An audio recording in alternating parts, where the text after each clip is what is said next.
You ask Tiger to solve. This deals with linear equations with one unknown. The final result is x equals -3. Let's solve it step by step.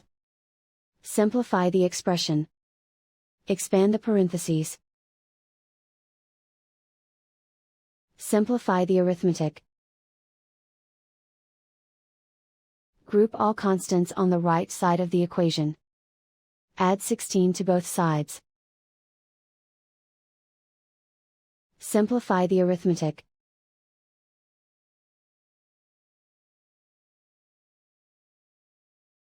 Isolate the x.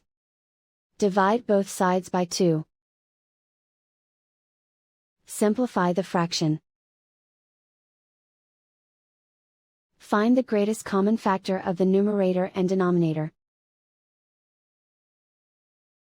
Factor out and cancel the greatest common factor. And so the final result is x equals -3.